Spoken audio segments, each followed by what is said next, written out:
नमस्कार।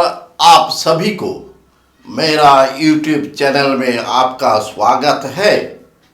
मैं आज प्रोबेबिलिटी लेक्चर नंबर 6 में इवेंट्स और टोटल प्रोबेबिलिटी के बारे में बताऊंगा। हम लोगों का पिछले वीडियो में हम लोग सैंपल स्पेस और इवेंट के बारे में बताए हैं।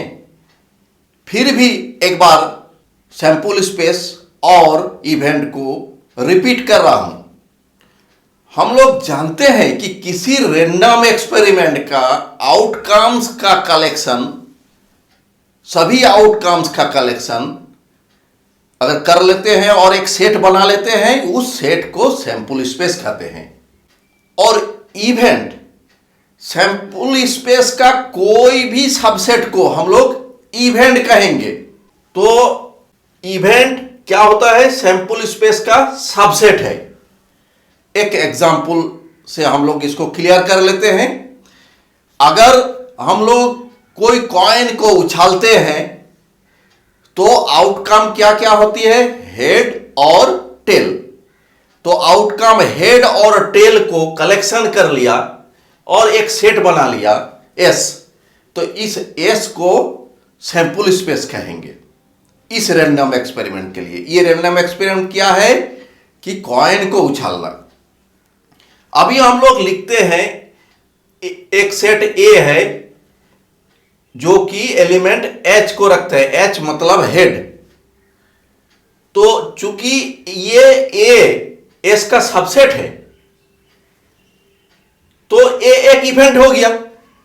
उसी तरह बी एक दूसरा सेट है जिसमें एलिमेंट टी है, तो बी भी एस का सबसेट है, इसीलिए बी भी इवेंट हो गया।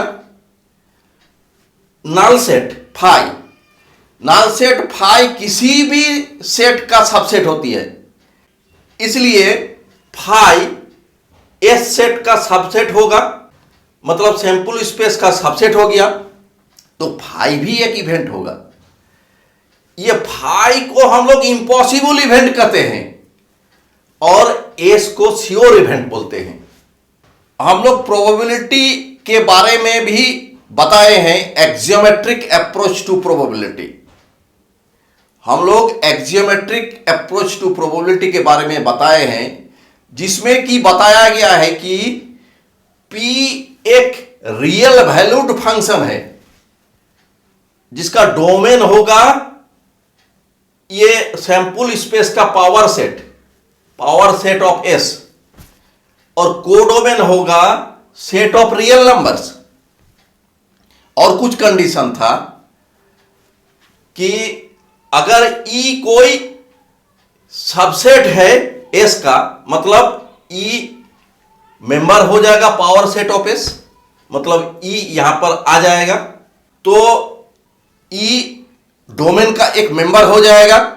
और उसमें बताया गया था कि ये जो P है एक फंक्शन है जिसका इमेज सब रियल नंबर्स है। यहां पर हम लोग देख रहे हैं हाफ, 1, 0, ये सब रियल नंबर्स है। और दूसरा कंडीशन था कि इमेज सब PE इमेज हो गया, ये ग्रेटर देन इक्वल टू 0 है। दूसरा नंबर था PS इक्वल टू 1, मतलब S का इमेज 1 होगा। और तीसरा कंडीशन था E और F, अगर दो ऐसा इवेंट है जो कि म्यूचुअली एक्सक्लूसिव, मतलब दोनों का इंटरसेक्शन फाई, तो PE union F equal to PE plus PF। Example के सहारे इसको हम लोग क्लियरली बताएंगे। यहां पर देख रहे हैं कि ए का इमेज हाफ है, बी का इमेज हाफ है, और ए यूनियन बी यानी एस सैंपल स्पेस का इमेज 1 है, और फाई नल सेट का इमेज 0 है। तो यहां पर देख रहे हैं कि जितना इमेज है सब रियल वैल्यू है और सब image greater than equal to 0 है। यहां पर देख रहे हैं पी एस का इमेज 1 है, एस का इमेज है। अब हम लोग यहां पर लिखते हैं पी ए हाफ, मतलब ए का इमेज हाफ, बी का इमेज हाफ, तो दोनों को हम लोग जोड़ते हैं P A plus P B, half plus half equal to 1। चूंकि ए यूनियन बी कर लेते हैं तो एस बन जाती है, ए यूनियन बी करने से एस, और यहां पर एस का इमेज 1 मतलब पी एस इक्वल टू 1, तो P A union B equal to A union B मतलब एस, और पी एस इक्वल टू 1, और 1 equal to P A plus P B. तो ए और बी अगर म्यूचुअली एक्सक्लूसिव इवेंट्स है, यानी ए इंटरसेक्ट बी अगर फाई है, तो P A union B equal to P A plus P B. हम लोग अभी अभी देखा कि अगर ए और बी दो म्यूचुअली एक्सक्लूसिव इवेंट है, मतलब A intersect B equal to phi, तो P A union B equal to P A plus P B.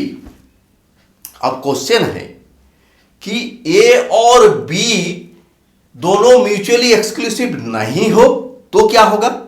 Mutually exclusive नहीं हो का मतलब है A intersect B is not equal to phi, मतलब दोनों का इंटरसेक्ट फाई नहीं है, तो क्या होगा? P A union B. तो हम लोग इसी को सॉल्व करेंगे। चूंकि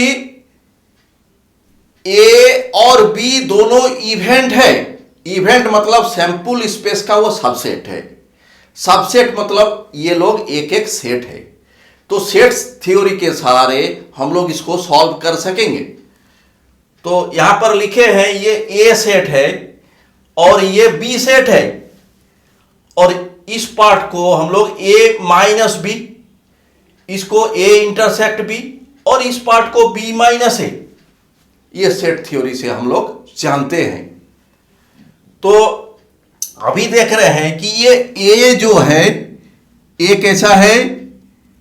ए है ए माइनस बी और ए इंटरसेक्ट बी को मिलाकर बनता है, ये नंबर 1। चूंकि ए माइनस बी और ए इंटरसेक्ट बी में कोई भी एलिमेंट कॉमन नहीं है, मतलब म्यूचुअली एक्सक्लूसिव है, तो इस फॉर्मूला से हम लोग लिख सकेंगे कि P A minus B union A intersect B equal to P A minus B plus P A intersect B, और A minus B union A intersect B A है, तो इसका मतलब हो गया P A equal to P A minus B plus P A intersect B, ये number 2 हो गया। अब उसी तरह से हम लोग लिख सकते हैं कि B है A इंटरसेक्ट B और B माइनस A का union, B minus A union A intersect B। हालांकि B माइनस A और A इंटरसेक्ट B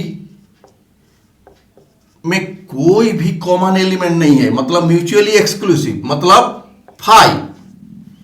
तो क्या हो जाएगा? P B minus A union A intersect B equal to P B minus A plus P A intersect B, ये number 3 है। चूंकि B minus A union A intersect B B है, तो क्या हो गया? P B equal to P B minus A plus P A intersect B. तो ये नंबर 4 हो गया। हम लोग देख रहे हैं कि A minus B, A intersect B, B minus A, ये तीनों म्यूचुअली एक्सक्लूसिव है, मतलब ये तीनों का इंटरसेक्शन फाई है। तो A minus B, A intersect B and B minus A are mutually exclusive. तो इसी फॉर्मूला से हो जाएगा P A minus B union A intersect B union B minus A क्या होगा, P A minus B plus P A intersect B plus P B minus A. और ये A minus B union A intersect B union B minus A, ये A union B है, P A union B. ये number 5 हो गया। अभी P A plus P B देखते हैं क्या होता है। पी ए क्या है, या नंबर 2 में P A minus B plus P A intersect B, और पी बी 4 में P B minus A plus P A intersect B. अभी हम लोग देख रहे हैं कि P A minus B plus P A intersect B plus P B minus A, ये पी ए यूनियन बी है 5 में, ये पी ए यूनियन बी है, और बच गया पी ए इंटरसेक्ट बी। तो इसको लिख सकते हैं कि P A union B equal to P A plus P B minus P A intersect B. तो एक्सियोमेट्रिक अप्रोच टू प्रोबेबिलिटी के सहारे हम लोगों ने पी ए यूनियन बी का फॉर्मूला निकाल लिया, जबकि ए और बी म्यूचुअली एक्सक्लूसिव इवेंट्स नहीं है। हम लोग का एक्सियोमेट्रिक अप्रोच टू प्रोबेबिलिटी में था कि अगर ए और बी म्यूचुअली एक्सक्लूसिव इवेंट्स है तो P A union B equal to P A plus P B. अभी म्यूचुअली एक्सक्लूसिव इवेंट नहीं रहने पर भी हम लोग इस फॉर्मूला को बना लिया। ये फॉर्मूला को टोटल प्रोबेबिलिटी कहा जाता है। धन्यवाद मेरा वीडियो देखने के लिए। अगर आपको मेरा वीडियो अच्छी लगी होगी तो कृपया लाइक बटन पर क्लिक करें तथा मेरा YouTube चैनल को सब्सक्राइब करें। धन्यवाद।